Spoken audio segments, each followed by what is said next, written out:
बहुत ही अद्भुत व्यक्ति विशेष के बारे में बात करेंगे। उनका नाम है आइजैक न्यूटन। क्या है? Isaac Newton. जानते हो आइजैक न्यूटन को? कोई? चलो बहुत बढ़िया। वो बहुत बड़े वैज्ञानिक थे जिनका जन्म कब हुआ था? 25 दिसंबर 1642 में उनका जन्म हुआ था और जन्म के 3 महीने पहले उनके पिताजी का देहांत हो गया था।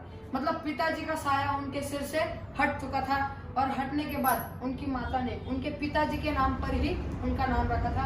यानी उनके पिताजी का नाम क्या था? आइजैक न्यूटन, और उनका नाम भी आइजैक न्यूटन था ताकि वो प्रेरणा बने। उनके माँ चाहती थी कि ये पिताजी जैसे बने, इसलिए उनका नाम भी आइजैक न्यूटन रखा। जैसे वो जन्म हुए, जन्म के बाद इतने ज्यादा कमजोर थे कि डॉक्टरों ने भी हार मान ली थी और बोल दिया था कि यह अब 2 दिन से ज्यादा नहीं जी पाएगा। लेकिन फिर भी भगवान ने चाहा ही था कि न्यूटन जो है कुछ बड़ा करने के लिए जन्म लिया था, तो भगवान ने उन्हें एक नई जिंदगी प्रदान करी। और जैसे उनका जन्म हुआ, जन्म के बाद उनको जो है अस्पताल में थोड़े दिन रखा गया, उनकी अच्छे से देखभाल की गई। उनके स्वस्थ होने के बाद उन्हें घर पर भेजा गया। घर पर भेजने के बाद 3 साल तक वो तो स्कूल में गए, लेकिन 3 साल के बाद उनके माता ने फिर से एक इंसान से शादी कर ली। क्या कर ली? शादी के बाद जो सौतेला पिता था उनको आइजैक न्यूटन बिल्कुल पसंद नहीं थे। क्यों नहीं पसंद थे? क्योंकि उनका बहुत ही जिद्दी और गुस्से वाला स्वभाव था। बहुत ही जिद्दी और बहुत ही गुस्सा भरा था न्यूटन। तो फिर माता ने क्या किया, उन्हें अपने दादा दादी के घर पर भेज दिया और वो अपने नए हस्बैंड के साथ रहने लगे। तो साथियों, जैसे न्यूटन जब दादा दादी के पास गए, स्कूल में जाते थे, स्कूल में जाने के बाद हर रोज उनका किसी न किसी के साथ झगड़ा होता था, क्योंकि वो पहले तो शरीर से कमजोर थे, दूसरा बात उनका दिमाग भी बहुत ज्यादा कमजोर था। उन्हें सब लोग पागल बुलाते थे, क्लास में टीचर भी पागल बुलाते थे। पढ़ाई में इतने कमजोर थे कि वो फेल ही होते थे, हर बार फेल होते थे। फेल होने के कारण बच्चे उन्हें चिढ़ाते थे और चिढ़ाने के कारण वो हर रोज स्कूल में नया झगड़ा करते थे। क्या करते थे? बहुत डेंजर झगड़ा करते थे, मारा मारी करते थे। और इस वजह से दादा दादी को स्कूल में बहुत बार बुलाया गया, उनकी बहुत बेइज्जती करी गई और आखिरकार उसे स्कूल से निकाल दिया गया। निकालने के बाद साथियों, उनकी जो सौतेले पिता थे उनका भी क्या हो गया? देहांत हो गया। तो देहांत होने के बाद उन्होंने क्या किया, स्कूल से तो निकल चुके थे, फिर घर पर आ गए माता जी के पास। माता जी के पास आने के बाद उन्होंने अपनी पढ़ाई जो है जारी रखी। फिर से माता जी उन्हें बोलने लगी कि बेटा, अभी हमारे सर पर किसी का साया नहीं है, अभी तुझे ही कुछ करना होगा। तू थोड़ी खेती कर ले, किसान बन जा। खेती करेगा तो अपना घर परिवार ढंग से चलेगा, खेती करेगा तो हमारे घर में 2 पैसा आएंगे और हम 2 वक्त की रोटी खा सकते। लेकिन बेटा, मैंने जैसे आपको पहले बताया, बहुत जिद्दी और गुस्सेल था। तो उसने बोला, माता जी मुझे पढ़ना ही, कोई भी हालत में मुझे पढ़ना है। और उसे क्यों पढ़ना था पता है? क्या आप जानते हो? नहीं साथियों, वो होशियार नहीं थे, लेकिन उन्हें पढ़ना क्यों था? क्योंकि जिनके वजह से स्कूल से निकाला गया था, जिन्होंने उनकी दादा दादी की बेइज्जती करी थी, उनसे वो बदला लेना चाहते थे। क्या करना चाहते थे? और बदला किस तरीके से? मारा ठोकी से नहीं लेना चाहते थे, बदला लेना चाहते थे कि टीचरों ने अगर बोला मैं मतिमंद हूँ तो मैं मतिमंद नहीं, सबसे होशियार बन के दिखाऊंगा।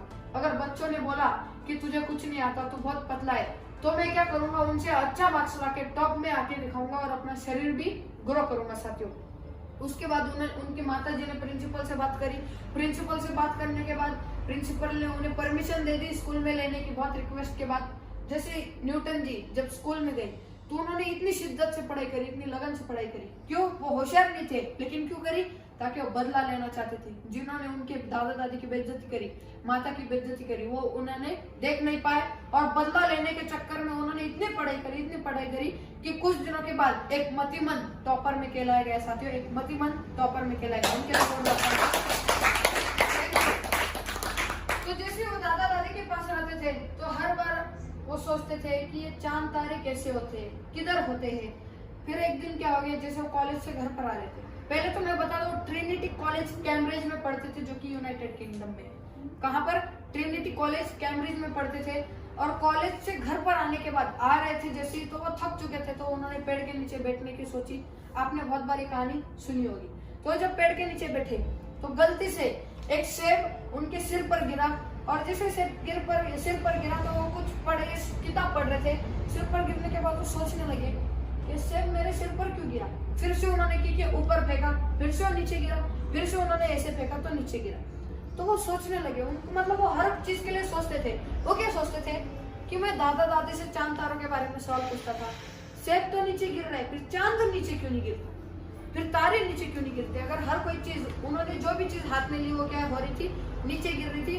फिर उन्हें महसूस हुआ कि कोई एक ऐसा बल है, ऐसा कोई शक्ति है जो कि किसी भी वस्तु को नीचे खींच रहा है, ऐसा क्यों हो रहा है। और चांद पृथ्वी के पास है तो चांद क्यों नहीं गिर रहा नीचे। मतलब उन्होंने ऐसा सोचा, सोचते सोचते उन्होंने बहुत मेहनत करी। और 1665 में, कब 1665 में, जैसे अभी कोरोना डिजीज है उस वक्त क्या आया था, प्लेग, आपने सुना होगा प्लेग डिजीज, जिनके वजह से 2 साल उन्होंने कॉलेज बंद करा और 2 साल वो घर में बैठकर कड़ी मेहनत करते रहे। और घर में बैठने के बाद, कड़ी मेहनत के बाद उन्हें ग्रेविटी, लॉ ऑफ ग्रेविटी जिसे बोला जाता है, गुरुत्वाकर्षण फोर्स, आपने बहुत बार सुना होगा, हम कोई भी चीज फेंकते तो नीचे गिरता है, तो लॉ ऑफ ग्रेविटी का आविष्कार उन्होंने किया।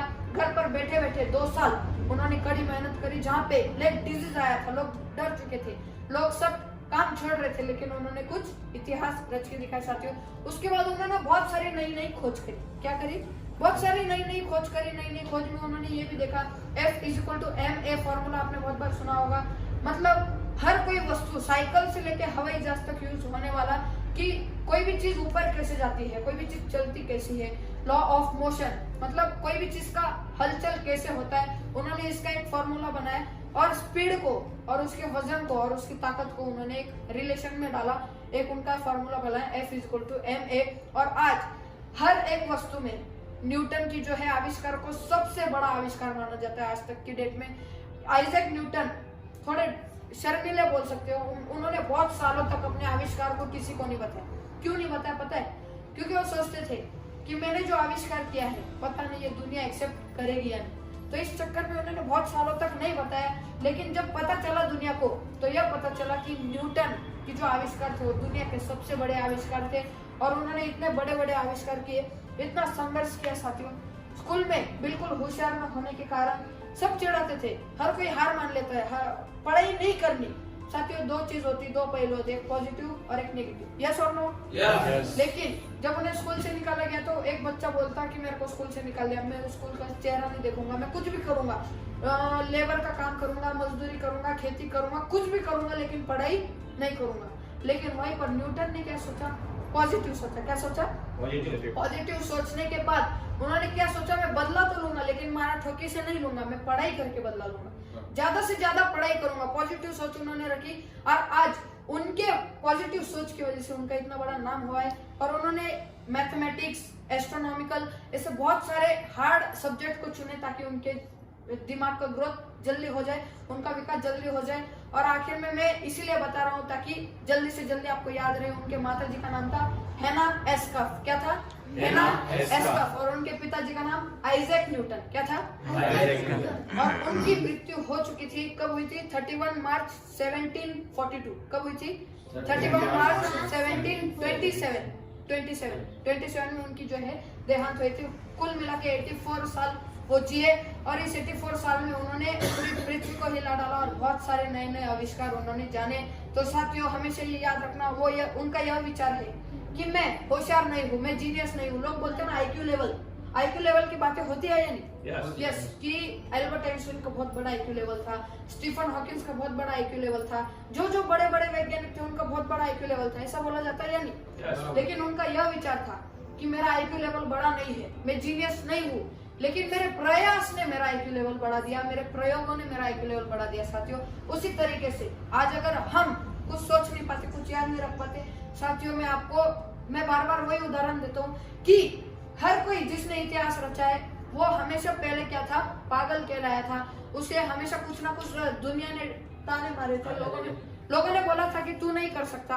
बहुत सारी चीजें ऐसे बहुत सारे वैज्ञानिकों को बताया गया जिन्होंने इतिहास रचा, उन्हें बहुत रोका गया। लेकिन साथियों ये आइजैक न्यूटन ऐसे व्यक्ति थे जिन्हें किसी ने भी बोलने के बाद उन्होंने नहीं किसी की सुनी, अपनी पॉजिटिव सोच के साथ वो आगे बढ़ते रहे और आज बहुत बड़ा इतिहास रच के दिखाया। तो एक बार उनके लिए और खुद के लिए जोरदार तालियां।